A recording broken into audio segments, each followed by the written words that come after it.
Hello again, this is UML Operator. Hello and welcome back. Well, on September 20th, Spark 17 was officially released and has gone gold. I didn't talk about it much before due to some shell shock still hanging around from version 16, which took a long time to go gold, but Sparks did it smart this time. So we're just going to touch on it. It released on the 20th. We've been testing it all weekend long, and I'm just going to go over just a couple of the changes as we move forward. So look forward. Thanks very much, and here we go. So you use your login credentials to download it. It's a typical download experience. It literally removes your previous version, and it does a typical install. So it's pretty quick as it goes through. And we're going to talk about some of the things that you should experience after. You will then need to activate your license. Launching Sparks leaves your recent and your pinned. However, when it does launch, you're in the factory settings where you have browser on the left, properties in the upper right, and notes in the lower right. This is a big difference from my configuration where I have the toolbox up and I have project browser in the upper right, notes, and then I have several tabs that are configured. Now, the first thing that you're going to notice is that the Start tab ribbon has changed. Explorer was over on the far left and was part of every tab. Now it is not. Explorer has been moved to the right of all windows, and to this point, we don't know whether that's configurable or not. Another frustrating thing when you're moving between major releases is you lose all of your workspaces. If I go to my workspaces, all of them are gone. All right. So the only way to deal with this is playing around with regedit. And that's pretty dangerous if you don't know what you're doing. Maybe I'll do a video on how to do that, but I have to rebuild all of my workspaces because they're not there. The good news is that all of and it's over here on the left, your reports, your custom reports, linked documents, all of that are still there. All of your patterns are still there. If you go to settings, you go to UML types, your tag values are still there, your images. Let's check that out. We're going to go to images. So images such as UML Operator and my own custom images, they're all there. However, all of the Sparks canned images that were there in all previous releases, they're now gone. The only way to bring these in is if you've exported them out using reference data, you can bring them in. We'll try to demo that in this session. As for preferences, they didn't look like they impacted anything. If I go to, for instance, objects, we typically have checked on extended complexity, and that was still checked, so that was a good thing, right? And then when we get into visual styles, we had custom visual appearances that we had, and let's go down and take a look at one of those. So diagram, let's go down and look. It looks like we have my themes. All right, so let's just check this one. Let's apply it. And it removes the gradients and renders the elements how I want to see them. I also have my own dark down here, tired eyes. Let's apply this one. That's for working late at night. And I have videos that cover how to configure all of this, but I'm going to go back to my theme. I'm going to apply it, and then we'll just continue with this outline right here. There's some changes in colors, like for instance, the overall theme doesn't appear to have taken, but we may talk about that a little later on. Let's check out this particular theme. Right now, it is set to Office 2022. I don't remember seeing that before. So you can play around with different Visual Studio. Let's hit apply. You can play around with different looks and feels to determine how they're working out, right? And I thought I was going to crash, but we seem to be good. Let's go up to one of the Office versions. 2016 is what I'm normally set to. Let's go ahead and apply it.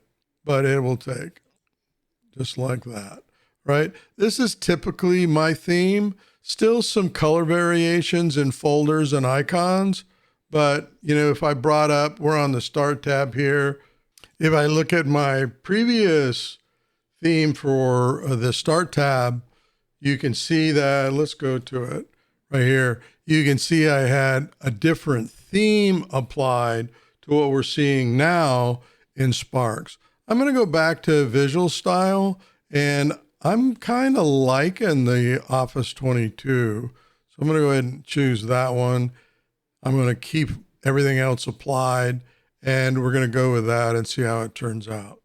All right, so if I go down through the tabs, yeah, I'm liking that. I'm liking the icons and so on. Still pretty bright, but you can play around with coloring between preferences. When you go into preferences, you have themes that you can use. You can see that the diagram theme is My Themes. You can choose from here, or you can do it from visual style. And then you can get into gradients. If you're into gradients, I don't. I like a plain white page with no gradients. So that's just me. You lay out your workspace the way that you want to, or your company or team model administrator may set this so that it's consistent across all delivery. All right, I'm going to lay out my workspace the way that I want it. We're going to put the browser over here in the upper right. So just drag and drop it there. Properties, I want this window here to be down at the lower right, just like that, with notes to the left, then properties. And let's see, let's check out browser. We're looking good here as we're going through in this so far configuration. Now let's look at all windows in the Start tab. So we've got design. You have the various diagram items. I'm going to want toolbox first. I'm going to want traceability and some other things. Let's get toolbox up. So toolbox popped up on the left where I like it. So we're going with that. We're going to go back to design, and we're going to bring up trace, and trace is in the upper right. I don't like it there. I'm going to move it down to the lower right, just drag and drop and let it go. Now I have traceability where I want it. Let's go to properties next. And we see here, we want operations, attributes, and features. Just click on either one of them. And it pops up here at the bottom. And we're going to move that over to the lower right. So that's fine where it is to the right of traceability. So as you're going through this, you find things that you want to show up within your workspace, and you go for them. You'll notice that in this version, there are only 4 in the all windows. And it seems like simulate, let's see here, execute rather, construct are missing. So we had 6 before. Let's look at collaborate. Didn't look like it changed that much. Let's look at publish. It looks like it changed, but not for the worse. So far I'm liking how they've cut this down a little bit so there wasn't so many choices, and simplified the all windows ribbon, if you will. The group is what it's called in version 17. Other than that, you have to hunt and peck like before. So you go across to specialize, and you'd see here in the scripting group, because I like having the scripting library up, and it popped up in the lower right for me. And this is just where I like it so that I can get to my script automation. Another thing you'll notice that when you first launch version 17, that the find command is no longer at the top of the tabs here to the right. So that's became useful for modelers that just started in version 16 over the last couple of years. And now that's not there. For older modelers in Sparx, we tended to use the icon, go down to the search window here, look for things that we wanted. It would filter them out very quickly and we could get to them.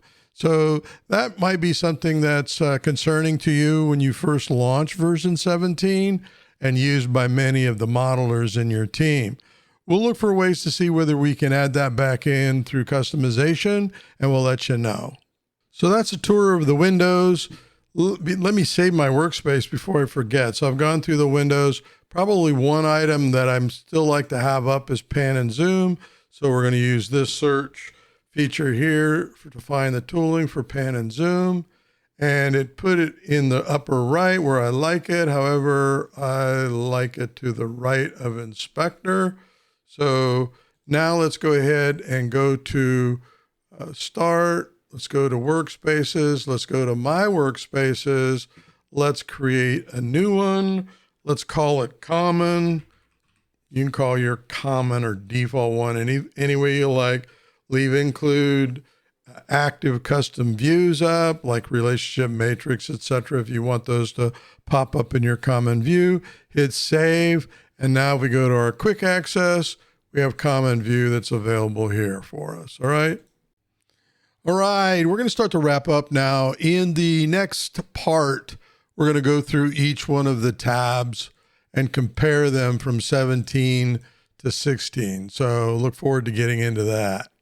All right, so I can't overemphasize that as you're moving from Spark 16 or whatever version you're on to 17, that you take screenshots of each one of your tabs as you're going through so that you're able to compare back to those, all right? That you export your reference data, all right? That this is probably the most critical thing. Although I'll tell you, we had no issues. All of our reference data was there. All of our reports were there. For example, if you go to the Start tab and Preferences, you've configured your preferences for your team or for yourself.